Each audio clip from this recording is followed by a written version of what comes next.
Yeah, Rodrygo, obviously former Santos man who joined Real Madrid in 2019. He scored 32 goals in 172 La Liga appearances.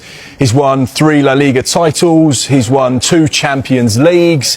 He's been at the heart of Real Madrid for the last 6 years since he made his debut in 2019. So he is exactly the type of player that Arsenal fans would say, yes, big box ticked. He's what we want. We want players of that kind of calibre. A Brazil international as well. We reported on the transfer show that he was a player of interest with regards to Mikel Arteta's rebuild over this summer. They're looking for players that can play down that left-hand side, which Rodrygo can.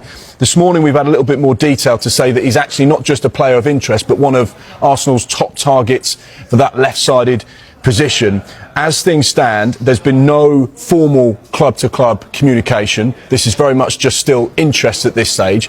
What Andrea Berta has been doing over the course of the last few weeks and months is... Classificados, agora vem o Arsenal por aí, adversário que vai ser complicado. Sim, o Arsenal, time que está vindo muito bem nos últimos anos, a gente acompanha, eles estão dando bastante. Just speaking to all of the relevant representatives for those players that they've targeted. So if they're on the Arsenal list, normally what would happen, the sporting director would speak to their agents, speak to their reps and say, right, what's the deal?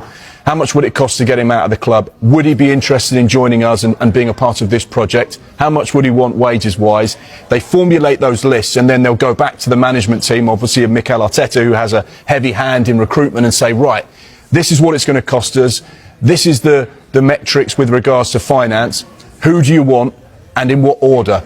Our information this morning is that one of the top targets for that left-sided position is Rodrygo. So it'll be interesting to see how things develop now. We know that there are other names that they're looking at. Nico Williams, of course, in Spain. Leroy Sané, who's a free transfer. Morgan Rogers, who's had an outstanding campaign for Aston Villa. And they're looking for proven quality. They're looking for players that can take them from being the nearly boys to the Premier League champions.